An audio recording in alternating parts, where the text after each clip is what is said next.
ఇక్కడికి వచ్చిన పిల్లలందరూ నేను అడుగుతున్నా, ఎప్పుడైనా గత ముఖ్యమంత్రిని మీరు చూసిండ్రా? ఎప్పుడైనా కలిసిండ్రా? మీ మంత్రి అన్న మీ దగ్గరకు వచ్చిండా? ఎన్నడన్నా మిమ్మల్ని హైదరాబాద్ తెచ్చిండ్రా? ఎల్బీ స్టేడియంకి వచ్చిండ్రా? మీ మంత్రులను కలిసిండ్రా? మీ అధికారులను కలిసిండ్రా? ఎన్నడన్నా మీరు ఏం తింటున్నారు, ఎట్లున్నారని అడిగినరా? ఆనాటి ముఖ్యమంత్రి గారు మనోడు పెంచుకున్న కుక్క పిల్ల చచ్చిపోతే డాక్టర్లను జైలు వేసిండ్రు. కానీ మీ గురుకులాలలో పిల్లలు చచ్చిపోతే మాసాయిపల్లిలో బడికి వేస్తున్న బస్సు రైలు గుద్దుకొని 30 మంది చచ్చిపోతే కనీసం కన్నీళ్లు కూడా గార్చలేదు ఆనాటి ముఖ్యమంత్రి. ఆ రోజు నుంచి ఈనాడు స్వయంగా మీరెన్నుకున్న ప్రజాప్రభుత్వంలో మీ రేవంత్ అన్నను డైరెక్ట్ గా చెయ్యి కలిపి మీ అన్నగా మీరు కలిసి రాలేదా?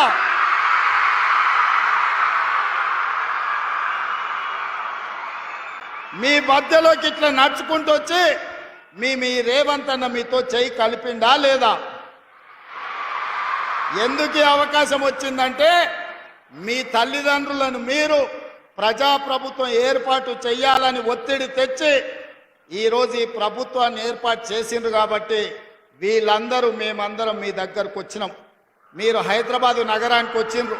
మీరు ఎల్బీ స్టేడియంలో ఎప్పుడు కూడా ఊహించని విధంగా ఈరోజు మీరందరు ఇక్కడికి వచ్చిండ్రు. మీ టీచర్లు మిమ్మల్ని తీసుకొచ్చిండ్రు. ఇవాళ పండిత్ జవహర్లాల్ నెహ్రూ గారి జయంతి సందర్భంగా ఈరోజు బాలల దినోత్సవం మీ అందరి మధ్యలో కూర్చొని మనమందరం ఈరోజు నిర్వహించుకుంటున్నాం.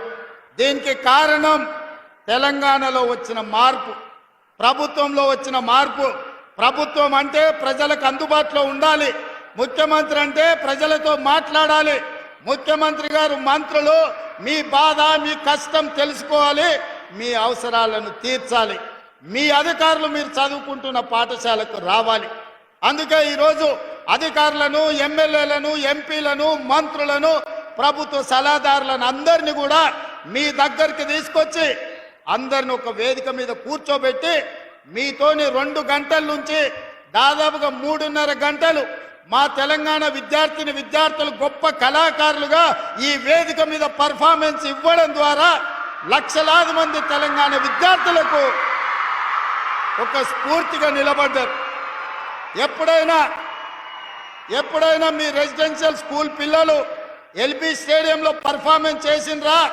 మీ కళల్ని ప్రదర్శించిండ్రా ఎప్పుడన్నా? కానీ మీ రేవంత్ అన్న మీకోసం ఇంత గొప్పగా ఏర్పాటు చేసి మీలో ఉన్న కళాకారులను వెలికి తీసి తెలంగాణకు ఆదర్శంగా తీర్చిదిద్దాలి అని మీకు ఇవాళ అవకాశం ఇచ్చిన మాట వాస్తవం కాదా? అందుకే ఈరోజు మీ అందరిని కలవడం ద్వారా రాని మిగతా 26 లక్షలు, అదేవిధంగా ప్రైవేట్లో 36 లక్షలు, ఈ 2 కలిస్తే దాదాపుగా 60 లక్షల మంది విద్యార్థులు ప్రభుత్వ ప్రైవేట్ పాఠశాలల్లో చదువుకుంటున్నారు. ఈ 60 లక్షల మందే తెలంగాణ సమాజం.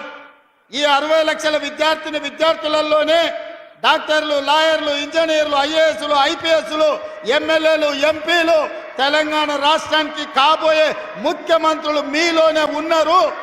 మీరందరూ ఆకుంఠిత దీక్షతో గొప్పగా చదువుకోండి.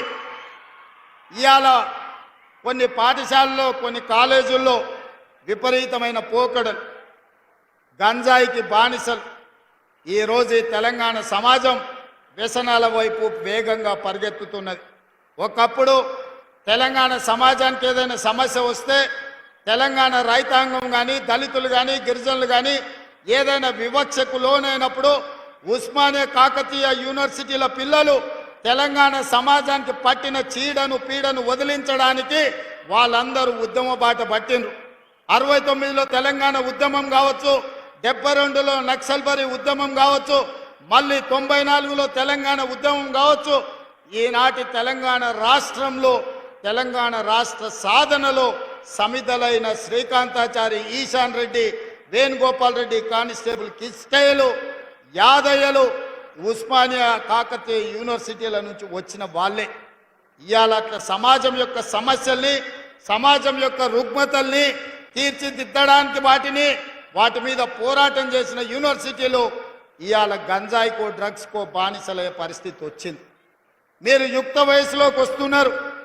ఈరోజు సమాజంలో ఏ సమస్య ఉందో మీతో పంచుకోవాల్సిన బాధ్యత నా మీద ఉన్నది. మీ తల్లిదండ్రులు, మా తల్లిదండ్రులు వ్యసనానికి బానిసలై తాగుడు ఒక వ్యసనంగా మారి మధ్యతరగతి, చిన్న తరగతి కుటుంబాలను చిన్నాభిన్నం చేస్తుంటే తాగుడే ఒక సమస్యగా ఉన్న సందర్భంలో చదువుకుంటున్న విద్యార్థులు ఈరోజు గంజాయికి బానిసలయ్యే పరిస్థితి రాష్ట్రంలో వచ్చింది. అందుకే మా చెల్లెళ్ళకు, మా తమ్ముళ్ళకు నేను ఒక మాట చెప్పదలుచుకున్నా. మీరందరూ ఇవాళ బాలల దినోత్సవం సందర్భంగా మీరు ఒట్టేయండి, ప్రమాణం తీసుకోండి.